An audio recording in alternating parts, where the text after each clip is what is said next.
वो घर श्मशान है जिसमें प्रभु चर्चा न हो। आज का मानव इतना व्यस्त है कि चाह कर भी भजन के लिए समय नहीं निकाल पाता। ऐसी परिस्थिति में गीता का संदेश कर्ण कुहरों तक पहुंच भर जाए तो परम श्रेय और समृद्धि के संस्कारों का बीजारोपण हो जाता है।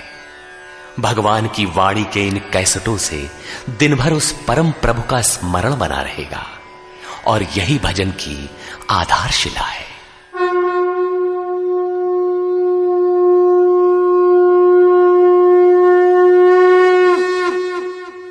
ओम श्री परमात्मने नमः। यथार्थ गीता श्रीमद् भगवद गीता अथ नवमोऽध्याय। प्रस्तुत अध्याय में योगेश्वर श्री कृष्ण ने स्वयं चर्चा की कि योग युक्त पुरुष का ऐश्वर्य कैसा है, सब में व्याप्त रहने पर भी वो कैसे निर्लेप है, करते हुए भी वो कैसे अकर्ता है। उस पुरुष के स्वभाव एवं प्रभाव पर प्रकाश डाला। योग को आचरण में ढालने पर आने वाले देवतादिक विघ्नों से सतर्क किया और उस पुरुष के शरण होने पर बल दिया। श्री भगवान उवाच।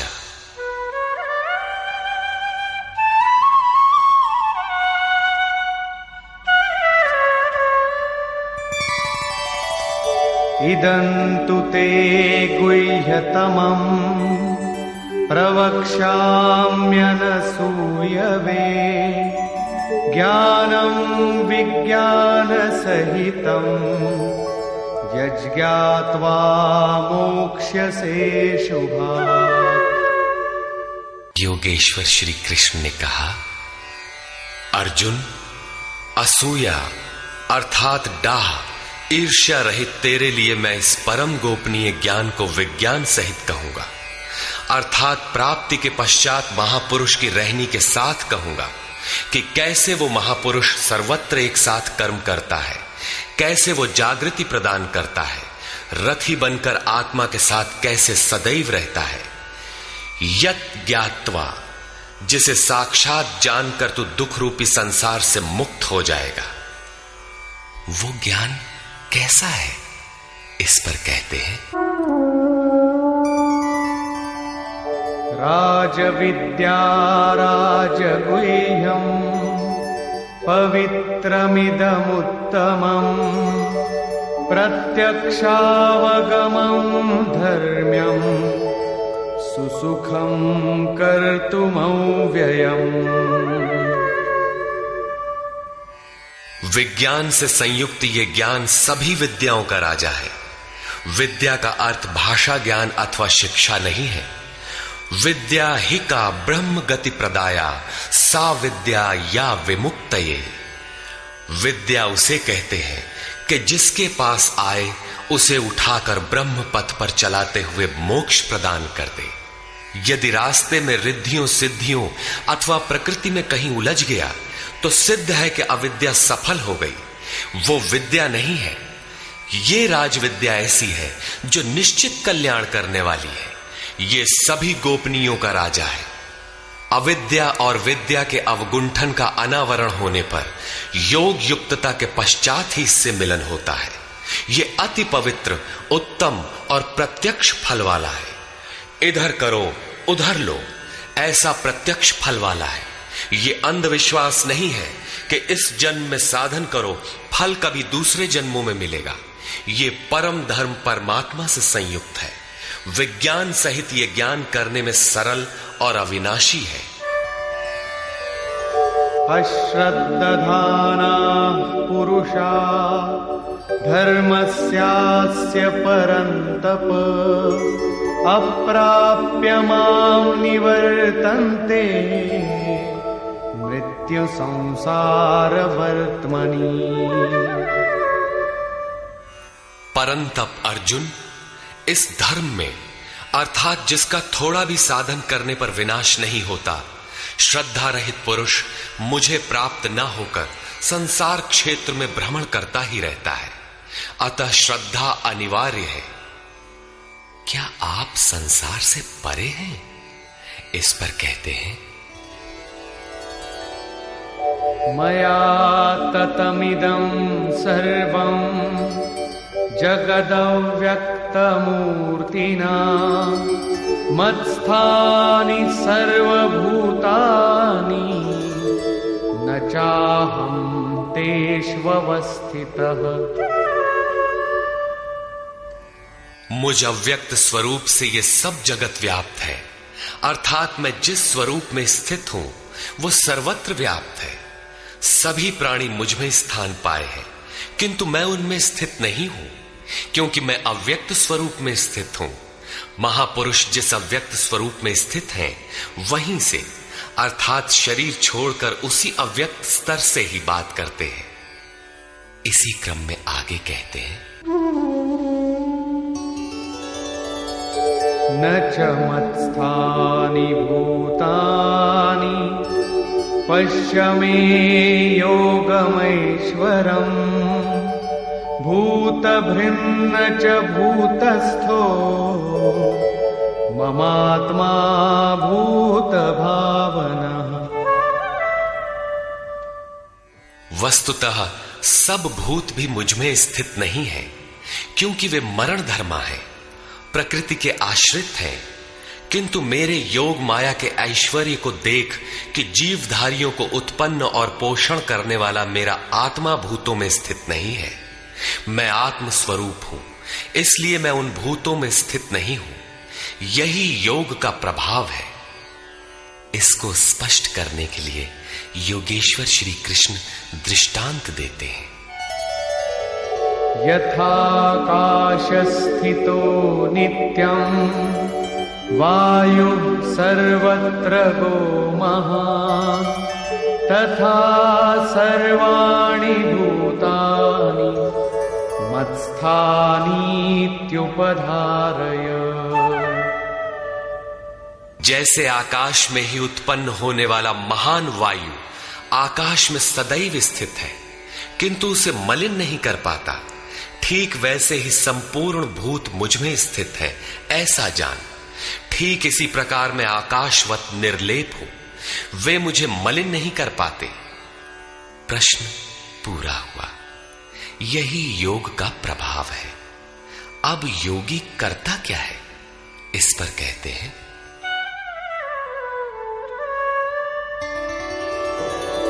सर्वभूतानि कौन्तेय प्रकृतिं यान्ति मामिकाम् कल्पक्षये पुनस्तानि कल्पादौ विसृजाम्यहम्।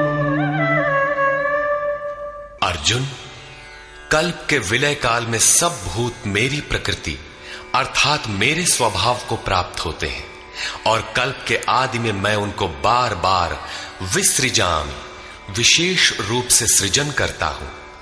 थे तो वे पहले से, किंतु विकृत थे, उन्हीं को रचता हूं, सजाता हूं। जो अचेत हैं उन्हें जागृत करता हूं, कल्प के लिए प्रेरित करता हूं। कल्प का तात्पर्य है उत्थानोन्मुख परिवर्तन। आसुरी संपद से निकलकर जैसे जैसे पुरुष दैवी संपद में प्रवेश पाता है, यहीं से कल्प का आरंभ है, और जब ईश्वर भाव को प्राप्त हो जाता है, वही कल्प का क्षय है। अपना कर्म पूरा करके कल्प भी विलय हो जाता है। भजन का आरंभ कल्प का आदि है, और भजन की पराकाष्ठा जहां लक्ष्य विदित होता है, कल्प का अंत है। जब ये प्रत्यगात्मा योनियों के कारणभूत राग द्वेषादि से मुक्ति पाकर अपने शाश्वत स्वरूप में स्थिर हो जाए, इसी को श्री कृष्ण कहते हैं कि वो मेरी प्रकृति को प्राप्त होता है। जो महापुरुष प्रकृति का विलय करके स्वरूप में प्रवेश पा गया, उसकी प्रकृति कैसी? क्या उसमें प्रकृति शेष ही है? नहीं। अध्याय 3 के 33वें श्लोक में योगेश्वर श्री कृष्ण कह चुके हैं कि सभी प्राणी अपनी प्रकृति को प्राप्त होते हैं। जैसा उनके ऊपर प्रकृति के गुणों का दबाव है, वैसा करते हैं। और ज्ञानवानपि, प्रत्यक्ष दर्शन के साथ जानकारी वाला ज्ञानी भी अपनी प्रकृति के सदृश चेष्टा करता है। ये पीछे वालों के कल्याण के लिए करता है। पूर्ण ज्ञानी तत्व स्थित महापुरुष की रहनी ही उसकी प्रकृति है। वो अपने इसी स्वभाव में बरतता है। कल्प के क्षय में लोग महापुरुष की इसी रहनी को प्राप्त होते हैं।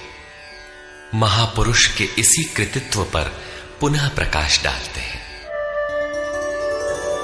प्रकृतिं स्वामवष्टभ्य विसृजामि पुनः पुनः भूतग्राममिमं कृत्स्नम् अवशं प्रकृतेर्वशात्। अपनी प्रकृति अर्थात महापुरुष की रहनी स्वीकार करके प्रकृतेर्वशांत, अपने अपने स्वभाव में स्थित प्रकृति के गुणों से परवश हुए इन संपूर्ण भूत समुदाय को मैं बारंबार विसृजाम, विशेष सृजन, विशेष रूप से सजाता हूं। इन्हें अपने स्वरूप की ओर बढ़ने के लिए प्रेरित करता हूं। तब तो आप इस कर्म से बंधे हैं।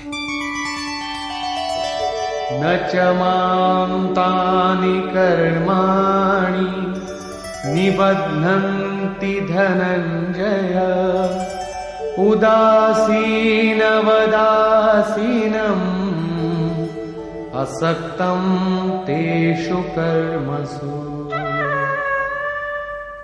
अध्याय 4 के 9वें श्लोक में योगेश्वर श्री कृष्ण ने कहा था कि महापुरुष की कार्य प्रणाली अलौकिक है।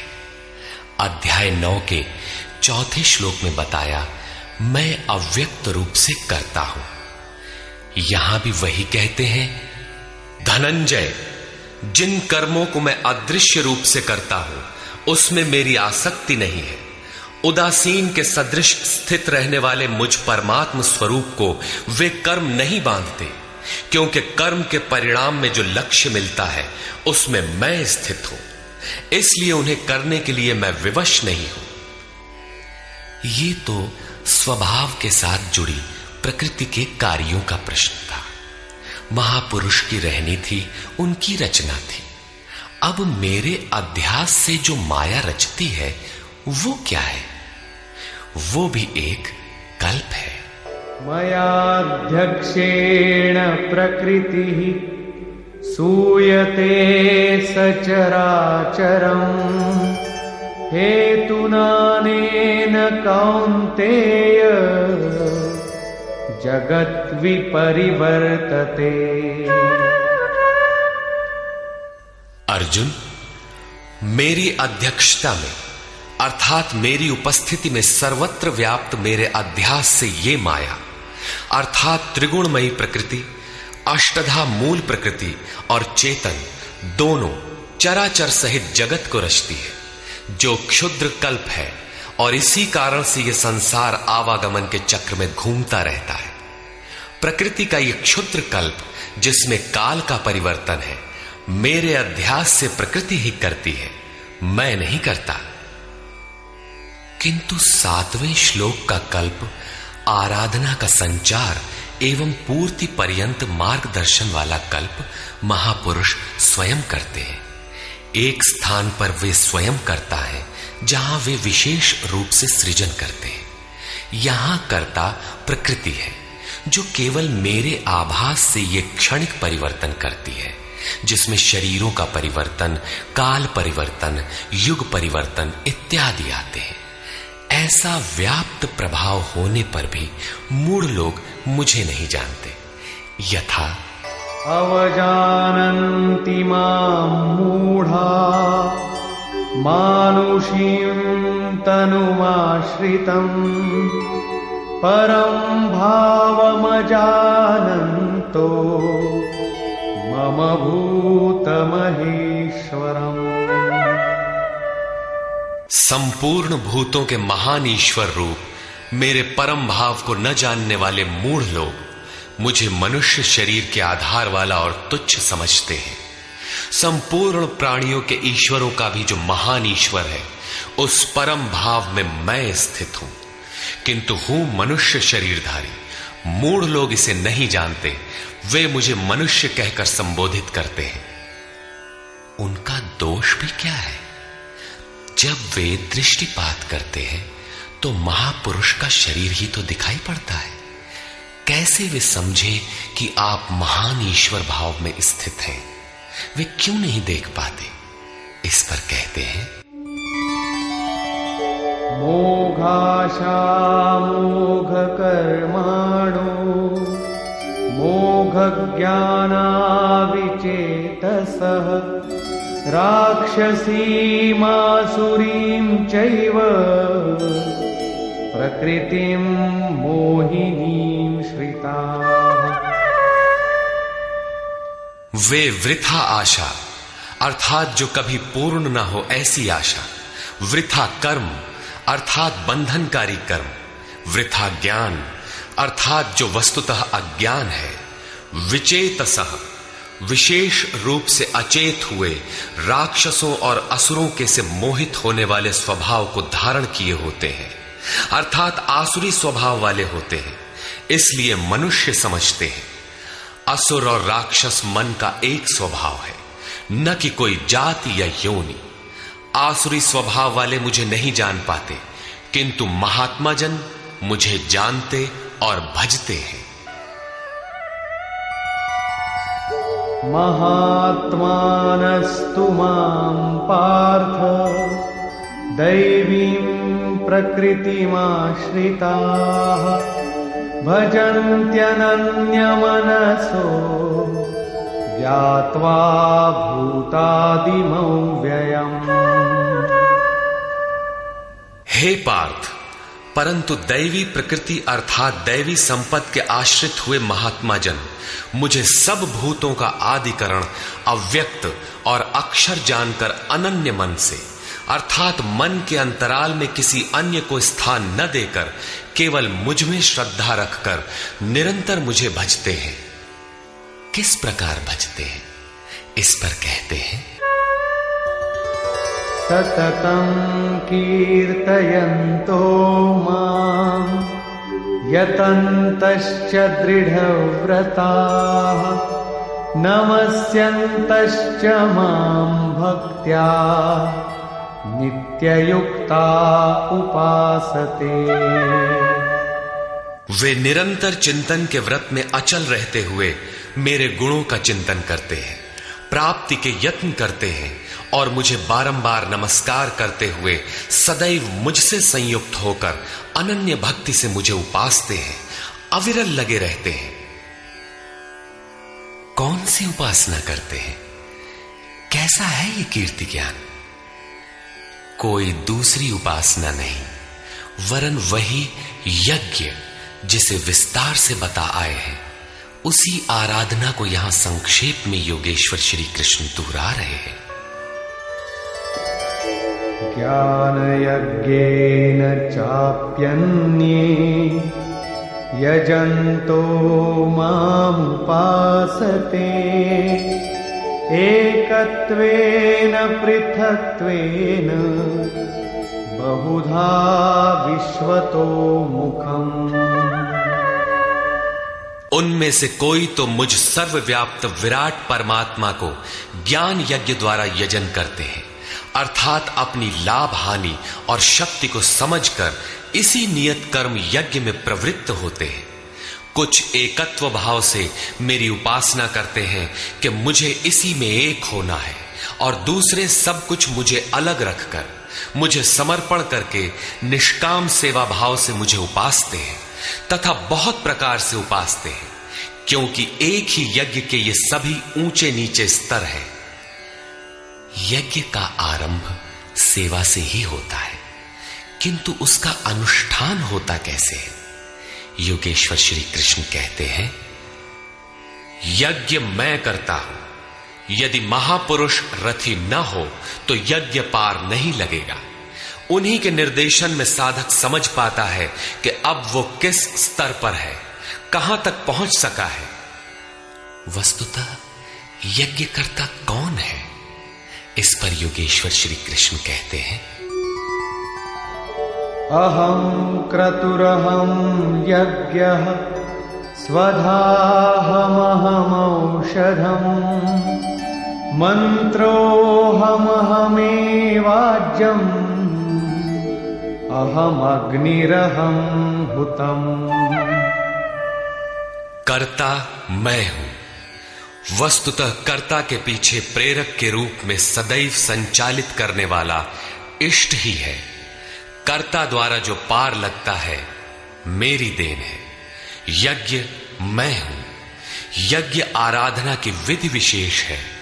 पूर्ति काल में यज्ञ जिसका सृजन करता है उस अमृत का पान करने वाला पुरुष सनातन ब्रह्म में प्रवेश पा जाता है।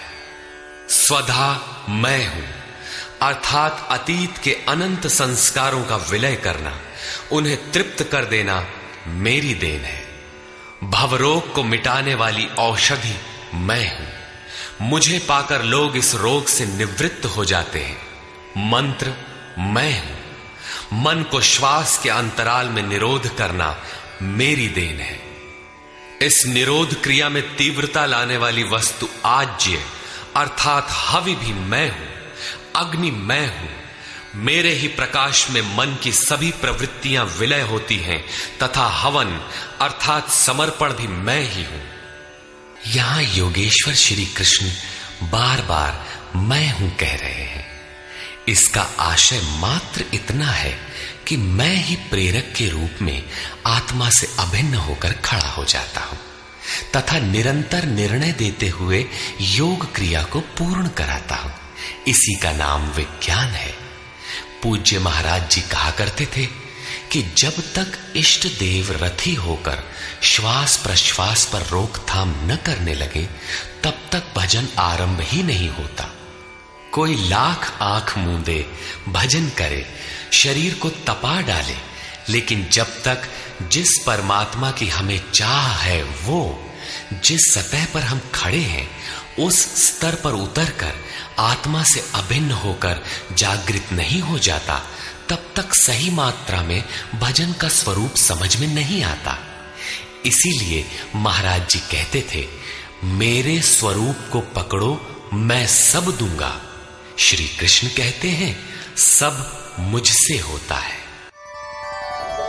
पिताहमस्य जगतो माता धाता पितामहः वेद्यं पवित्रमोंकार ऋक्सामयजुरेव च। अर्जुन, मैं ही संपूर्ण जगत का धाता अर्थात धारण करने वाला, पिता अर्थात पालन करने वाला, माता अर्थात उत्पन्न करने वाला, पितामह अर्थात मूल उद्गम हूं जिसमें सभी प्रवेश पाते हैं, और जानने योग्य पवित्र ओंकार अर्थात जो अहम आकारः इति ओंकारः वो परमात्मा मेरे स्वरूप में है। सोहम, तत्वमसि इत्यादि एक दूसरे के पर्याय हैं।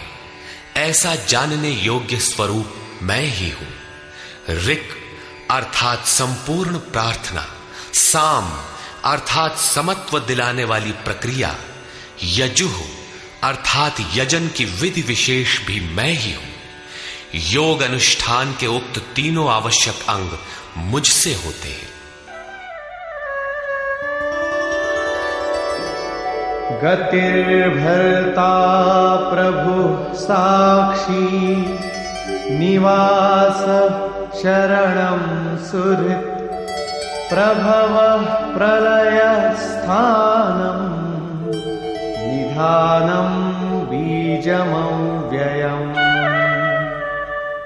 हे अर्जुन, गति है अर्थात प्राप्त होने योग्य परम गति, भरता भरण पोषण करने वाला, सबका स्वामी, साक्षी अर्थात दृष्टा रूप में स्थित सबको जानने वाला, सबका वास स्थान शरण लेने योग्य, अकारण प्रेमी मित्र, उत्पत्ति और प्रलय अर्थात शुभाशुभ संस्कारों का विलय तथा अविनाशी कारण मैं ही हूं। अर्थात अंत में जिनमें प्रवेश मिलता है वे सारी विभूतियां मैं ही हूं। तपाम्यहमहं वर्षं निगृह्णाम्युत्सृजामि च अमृतं चैव मृत्युश्च सदसच्चाहमर्जुन। मैं सूर्य रूप से तपता हूं, वर्षा को आकर्षित करता हूं, मृत्यु से परे अमृतत्व तथा मृत्यु, सत और असत सब कुछ मैं ही हूं। अर्थात जो परम प्रकाश प्रदान करता है वो सूर्य मैं ही हूं। कभी कभी भजने वाले मुझे असत भी मान बैठते हैं, वे मृत्यु को प्राप्त होते हैं। इस प्रकार कहते हैं, त्रैविद्या मां सोमपाः पूतपापाः यज्ञैरिष्ट्वा स्वर्गतिं प्रार्थयन्ते ते पुण्यमासाद्य सुरेन्द्रलोकम् अश्नन्ति दिव्यान् दिवि देवभोगान्। आराधना विद्या के तीनों अंग ऋक्, साम और यजु अर्थात प्रार्थना, समत्व की प्रक्रिया और यजन का आचरण करने वाले, सोम अर्थात चंद्रमा के क्षीण प्रकाश को पाने वाले, पाप से मुक्त होकर पवित्र हुए पुरुष उसी यज्ञ की निर्धारित प्रक्रिया द्वारा मुझे इष्ट रूप में पूजकर स्वर्ग के लिए प्रार्थना करते हैं। यही असत की कामना है जिससे वे मृत्यु को प्राप्त होते हैं, उनका पुनर्जन्म होता है। जैसा पिछले श्लोक में योगेश्वर ने बताया, वे पूजते मुझे ही हैं, उसी निर्धारित विधि से पूजते हैं, किंतु बदले में स्वर्ग की याचना करते हैं। वे पुरुष अपने पुण्य के फल स्वरूप इंद्रलोक को प्राप्त होकर स्वर्ग में देवताओं के दिव्य भोग भोगते हैं, अर्थात ये भोग भी मैं ही देता हूं।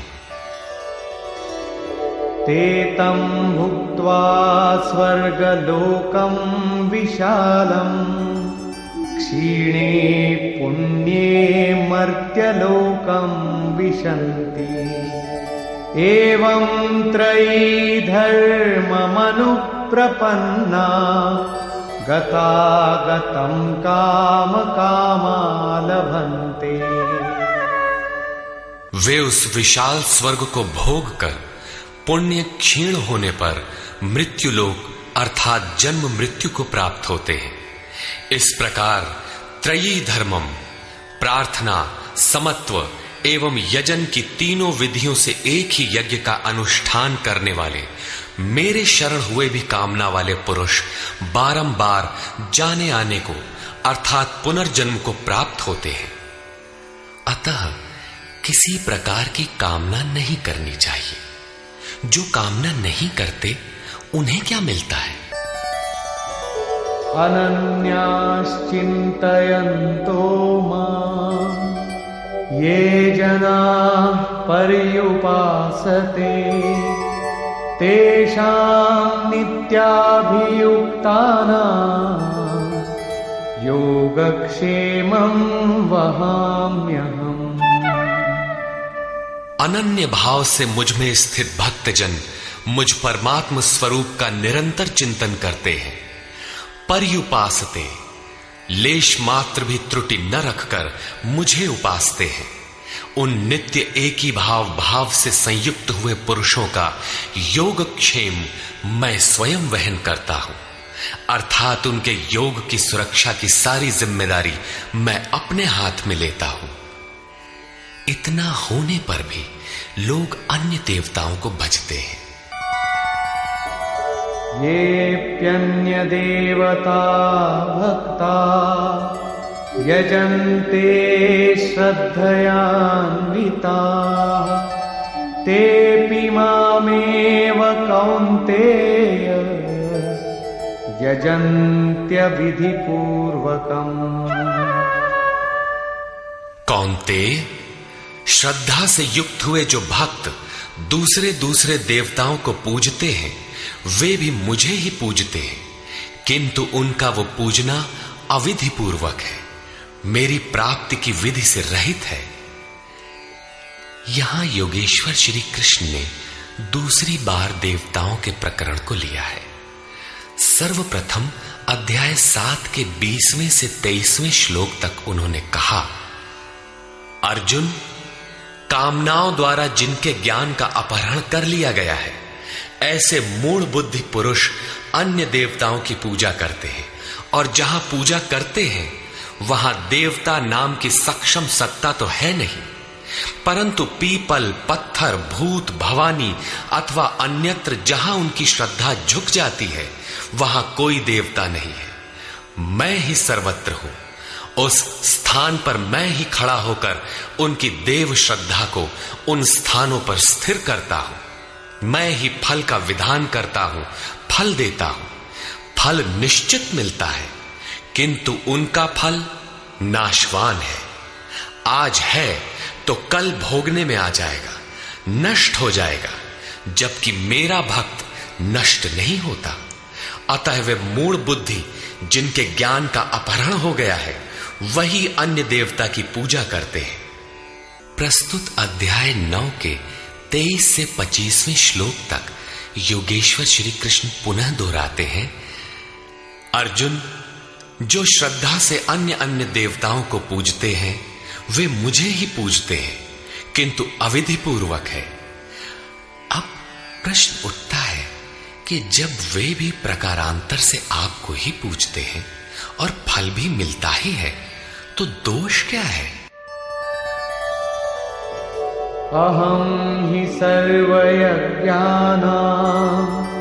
भोक्ता च प्रभुरेव च न तु मामभिजानन्ति तत्त्वेनातश्च वन्ति ते। संपूर्ण यज्ञों का भोक्ता अर्थात यज्ञ जिसमें विलय होते हैं, यज्ञ के परिणाम में जो मिलता है वो मैं हूं और स्वामी भी मैं ही हूं, परंतु वे मुझे तत्व से भली प्रकार नहीं जानते, इसलिए च्यवंती गिरते हैं। अर्थात वे कभी अन्य देवताओं में गिरते हैं और तत्व से जब तक नहीं जानते तब तक कामनाओं से भी गिरते हैं। उनकी गति क्या है? यान्ति देवव्रता देवान् पितॄन् यान्ति पितृव्रता भूतानि यान्ति भूतेजा यान्ति मद्याजिनोऽपि माम्। अर्जुन, देवताओं को पूजने वाले देवताओं को प्राप्त होते हैं। देवता हैं तो परिवर्तित सत्ता, वे अपने सदकर्मानुसार जीवन व्यतीत करते हैं। पितरों को पूजने वाले पितरों को प्राप्त होते हैं, अर्थात अतीत में उलझे रहते हैं। भूतों को पूजने वाले भूत होते हैं, शरीर धारण करते हैं, और मेरा भक्त मुझे प्राप्त होता है। वे मेरे साक्षात स्वरूप होते हैं, उनका पतन नहीं होता। इतना ही नहीं, मेरी पूजा का विधान भी सरल है। पत्रं पुष्पं फलं तोयं यो मे भक्त्या प्रयच्छति तदहं भक्त्युपहृतम् अश्नामि प्रयतात्मनः। भक्ति का आरंभ यहीं से है कि पत्र, पुष्प, फल, जल इत्यादि जो कोई मुझे भक्ति पूर्वक अर्पित करता है, मन से प्रयत्न करने वाले उस भक्त का वो सब मैं खाता हूं, अर्थात स्वीकार करता हूं।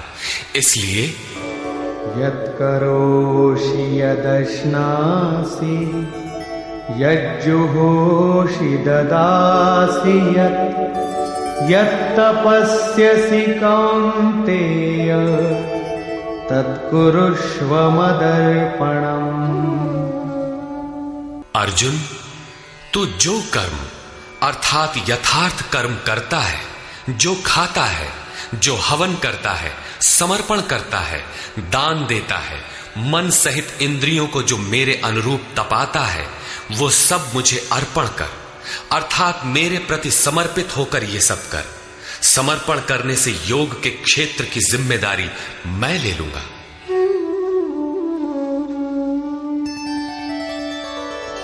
शुभाशुभ फलैरेवं मोक्ष्यसे कर्म बन्धनैः संन्यासयोगयुक्तात्मा विमुक्तो मामुपैष्यसि।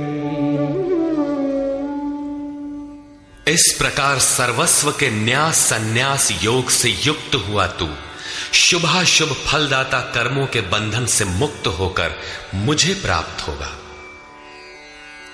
उपर्युक्त 3 श्लोकों में योगेश्वर श्री कृष्ण ने क्रमबद्ध साधन और उसके परिणाम का चित्रण किया है। पहले पत्र पुष्प फल जल का पूर्ण श्रद्धा से अर्पण, दूसरे समर्पित होकर कर्म का आचरण और तीसरे पूर्ण समर्पण के साथ सर्वस्व का त्याग। इनके द्वारा कर्म बंधन से विमुक्त अर्थात विशेष रूप से मुक्त हो जाएगा। मुक्ति से मिलेगा क्या?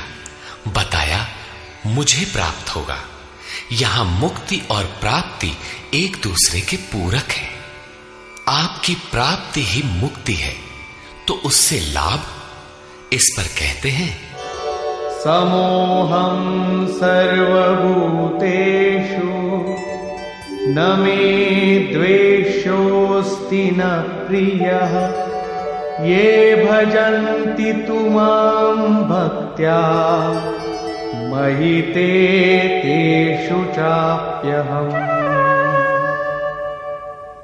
सृष्टि में न मेरा कोई प्रिय है और न अप्रिय है, किंतु जो अनन्य भक्त है वो मुझ में है और मैं उसमें हूं।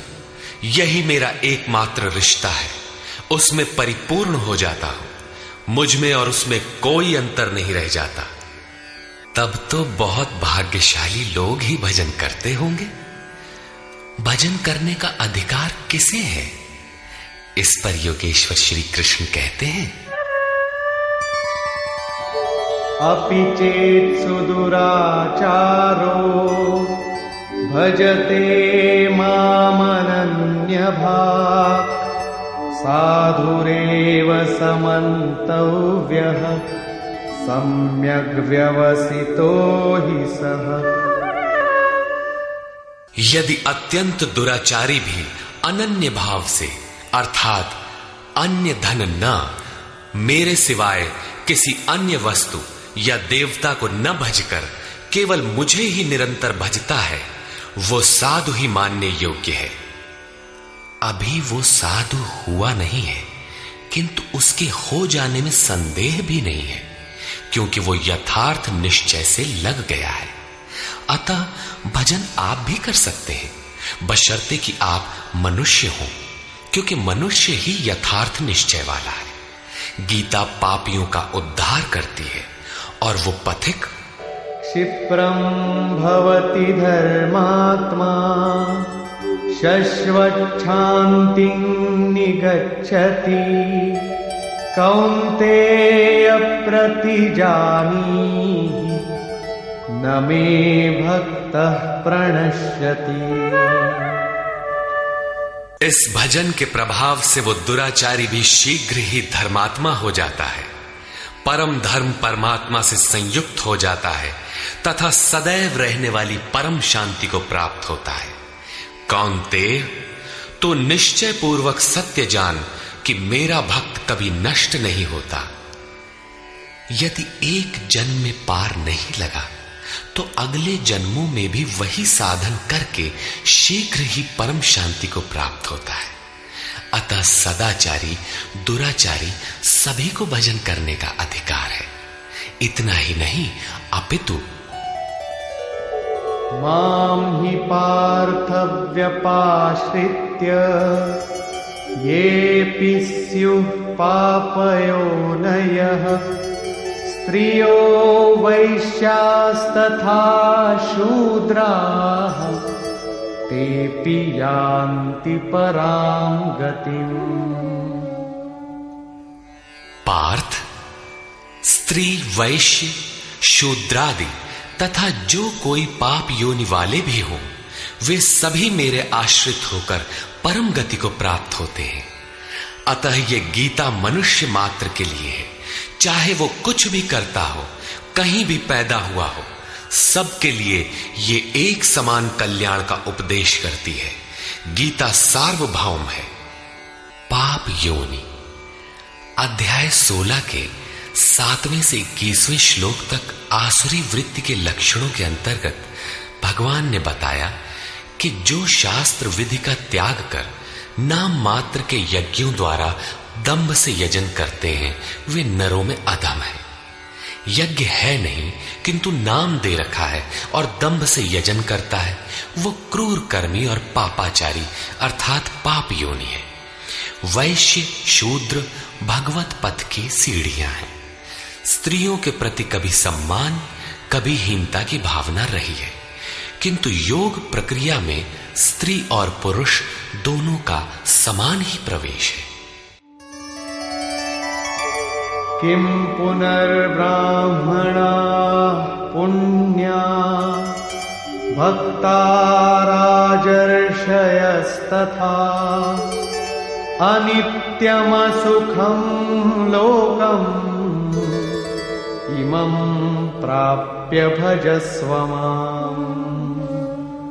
फिर तो ब्राह्मण तथा राजर्षि क्षत्रिय श्रेणी के भक्तों के लिए कहना ही क्या है।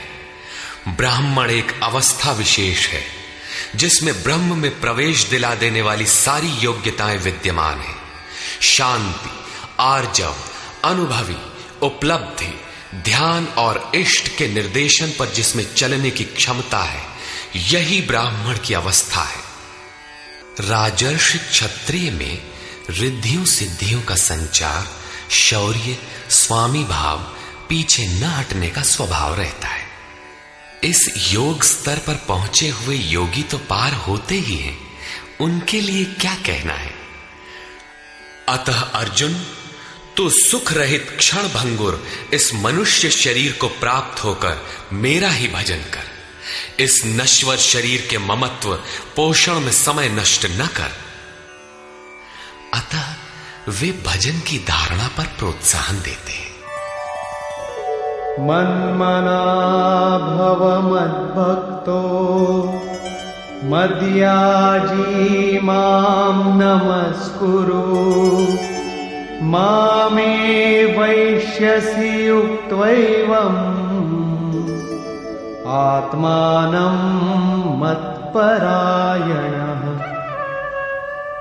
अर्जुन, मेरे में ही मन वाला हो, सिवाय मेरे दूसरे भाव मन में ना आने पाए। मेरा अनन्य भक्त हो, अनवरत चिंतन में लग, श्रद्धा सहित मेरा ही निरंतर पूजन कर और मेरे को ही नमस्कार कर। इस प्रकार मेरे शरण हुआ आत्मा को मुझ में एक ही भाव से स्थित कर, तू मुझे ही प्राप्त होगा, अर्थात मेरे साथ एकता प्राप्त करेगा।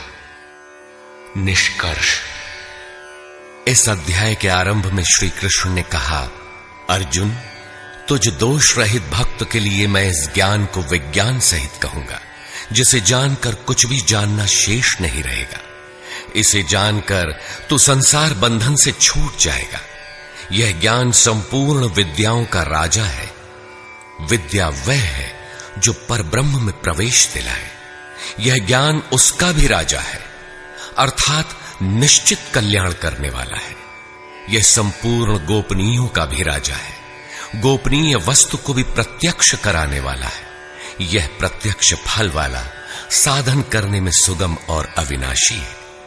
इसका थोड़ा भी साधन आपसे पार लग जाए तो इसका कभी नाश नहीं होता, वरन इसके प्रभाव से वह परम श्रेय तक पहुंच जाता है। किंतु इसमें एक शर्त है, श्रद्धा विहीन पुरुष परम गति को प्राप्त न होकर संसार चक्र में भटकता है। योगेश्वर श्री कृष्ण ने योग के ऐश्वर्य पर भी प्रकाश डाला। दुख के संयोग का वियोग ही योग है, अर्थात जो संसार के संयोग वियोग से सर्वथा रहित है, उसका नाम योग है। परम तत्व परमात्मा के मिलन का नाम योग है। परमात्मा की प्राप्ति ही योग की पराकाष्ठा है। जो इसमें प्रवेश पा गया, उस योगी के प्रभाव को देख कि संपूर्ण भूतों का स्वामी और जीवधारियों का पोषण करने वाला होने पर भी मेरा आत्मा उन भूतों में स्थित नहीं है। मैं आत्म स्वरूप में स्थित हूं। वही हूं जैसे आकाश से उत्पन्न सर्वत्र विचरने वाला वायु आकाश में ही स्थित है, किंतु उसे मलिन नहीं कर पाता। उसी प्रकार संपूर्ण भूत मुझ में स्थित है, लेकिन मैं उनमें लिप्त नहीं हूं। अर्जुन, कल्प के आदि में मैं भूतों को विशेष प्रकार से रचता हूं, सजाता हूं, और कल्प के पूर्ति काल में संपूर्ण भूत मेरी प्रकृति को अर्थात योगारूढ़ महापुरुष की रहनी को, उनके अव्यक्त भाव को प्राप्त होते हैं। यद्यपि महापुरुष प्रकृति से परे हैं, किंतु प्राप्ति के पश्चात स्वभाव अर्थात स्वयं में स्थित रहते हुए लोक संग्रह के लिए जो कार्य करता है, वह उसकी एक रहनी है। इसी रहनी के कार्यकलाप को उस महापुरुष की प्रकृति कहकर संबोधित किया गया है। एक रचयिता तो मैं हूं जो भूतों को कल्प के लिए प्रेरित करता हूं, और दूसरी रचयिता त्रिगुणमयी प्रकृति है जो मेरे अध्यास से चराचर सहित भूतों को रचती है। यह भी एक कल्प है जिसमें शरीर परिवर्तन, स्वभाव परिवर्तन और काल परिवर्तन निहित है। इस प्रकार कल्प दो प्रकार के हैं। एक तो वस्तु का, शरीर और काल का परिवर्तन कल्प है। यह परिवर्तन प्रकृति ही मेरे आभास से करती है, किंतु इससे महान कल्प जो आत्मा को निर्मल स्वरूप प्रदान करता है, उसका श्रृंगार महापुरुष करते हैं। वे अचेत भूतों को सचेत करते हैं। भजन का आदि ही इस कल्प का आरंभ है, और भजन की पराकाष्ठा कल्प का अंत है। जब यह कल्प भवरोग से पूर्ण निरोग बनाकर शाश्वत ब्रह्म में प्रवेश अर्थात स्थिति दिला देता है, उस प्रवेश काल में योगी मेरी रहनी और मेरे स्वरूप को प्राप्त होता है। प्राप्ति के पश्चात महापुरुष की रहनी ही उसकी प्रकृति है।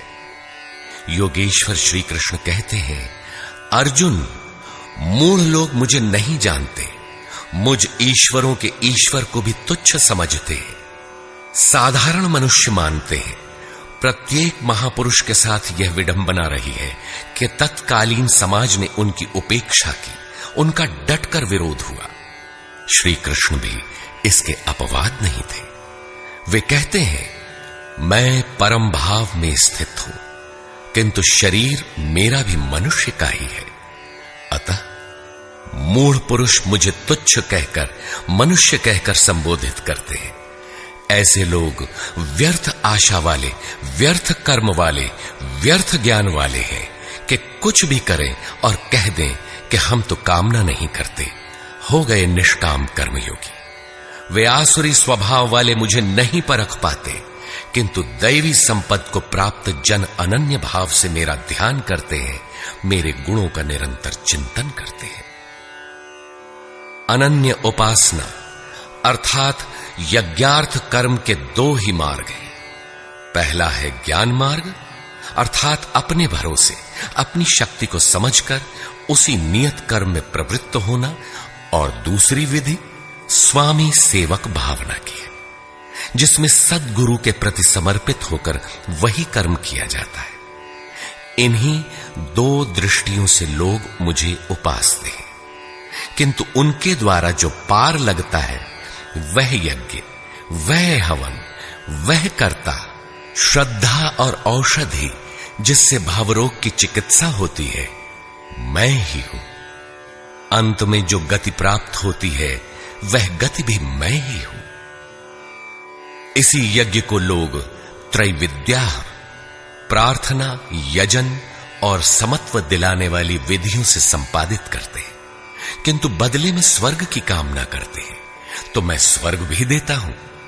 उसके स्वभाव से वे इंद्र पद प्राप्त कर लेते हैं, दीर्घ काल तक उसे भोगते हैं, किंतु पुण्य क्षीण होने पर वे पुनर्जन्म को प्राप्त होते हैं। उनकी क्रिया सही थी, किंतु भोगों की कामना रहने पर पुनर्जन्म पाते हैं। अतः भोगों की कामना नहीं करनी चाहिए। जो अनन्य भाव से अर्थात मेरे सिवाय दूसरा है ही नहीं, ऐसे भाव से जो निरंतर मेरा चिंतन करते हैं, लेश मात्र भी त्रुटि न रह जाए, ऐसे जो भजते हैं, उनके योग की सुरक्षा का भार मैं अपने हाथ में ले लेता हूं। इतना होने पर भी कुछ लोग अन्य देवताओं की पूजा करते हैं, वे भी मेरी ही पूजा करते हैं, किंतु वह मेरी प्राप्ति की विधि नहीं है। वे संपूर्ण यज्ञों के भोक्ता के रूप में मुझे नहीं जानते, अर्थात उनकी पूजा के परिणाम में मैं नहीं मिलता, इसीलिए उनका पतन हो जाता है। वे देवता, भूत अथवा पितरों के कल्पित रूप में निवास करते हैं, जबकि मेरा भक्त साक्षात मुझ में निवास करता है, मेरा ही स्वरूप हो जाता है। योगेश्वर श्री कृष्ण ने इस यज्ञार्थ कर्म को अत्यंत सुगम बताया कि कोई फल फूल या जो भी श्रद्धा से देता है उसे मैं स्वीकार करता हूं।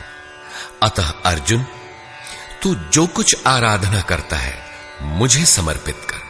जब सर्वस्व का न्यास हो जाएगा तब योग से युक्त हुआ तू कर्मों के बंधन से मुक्त हो जाएगा और वह मुक्ति मेरा ही स्वरूप है। दुनिया में सब प्राणी मेरे ही हैं, किसी भी प्राणी से न मुझे प्रेम है न द्वेष, मैं तटस्थ हूं, किंतु जो मेरा अनन्य भक्त है मैं उसमें हूं, वो मुझ में है। अत्यंत दुराचारी जघन्यतम पापी ही कोई क्यों ना हो, फिर भी अनन्य श्रद्धा भक्ति से मुझे भजता है तो वह साधु मानने योग्य है। उसका निश्चय स्थिर है तो वह शीघ्र ही परम से संयुक्त हो जाता है और सदा रहने वाली परम शांति को प्राप्त होता है। यहां श्री कृष्ण ने स्पष्ट किया कि धार्मिक कौन है। सृष्टि में जन्म लेने वाला कोई भी प्राणी अनन्य भाव से एक परमात्मा को भजता है, उसका चिंतन करता है तो वह शीघ्र ही धार्मिक हो जाता है। अतः धार्मिक वह है जो एक परमात्मा का सुमिरन करता है। अंत में आश्वासन देते हैं, अर्जुन, मेरा भक्त कभी नष्ट नहीं होता। कोई शूद्र हो, नीच हो, आदिवासी हो या अनादिवासी या कुछ भी नामधारी हो, पुरुष अथवा स्त्री हो अथवा पाप योनि तिर्यक योनि वाला भी जो हो, मेरी शरण होकर परम श्रेय को प्राप्त होता है। इसलिए अर्जुन, सुख रहित क्षण भंगुर किंतु दुर्लभ मनुष्य शरीर को पाकर मेरा भजन कर। फिर तो जो ब्रह्म में प्रवेश दिलाने वाली योग्यताओं से युक्त है, उस ब्राह्मण तथा जो राजर्षित्व के स्तर से भजने वाला है, ऐसे योगी के लिए कहना ही क्या है, वह तो पार ही है। अतः अर्जुन, निरंतर मुझ में मन वाला हो, निरंतर नमस्कार कर। इस प्रकार मेरी शरण में हुआ तू मुझे ही प्राप्त होगा, जहां से पीछे लौटकर नहीं आना पड़ता। प्रस्तुत अध्याय में उस विद्या पर प्रकाश डाला गया जिसे श्री कृष्ण स्वयं जागृत करते हैं। यह राज विद्या है जो एक बार जागृत होने पर निश्चित कल्याण करती है। अतः ओम तत्सदिति श्रीमद्भगवद गीता सूपनिषत्सु ब्रह्म विद्यायाम योग शास्त्रे श्री कृष्णार्जुन संवादे राज विद्या जागृति नाम नवमोऽध्यायः। इस प्रकार स्वामी अड़गड़ानंद कृत श्रीमद् भगवद गीता के भाष्य यथार्थ गीता का 9वां अध्याय पूर्ण होता है। हरि ओम।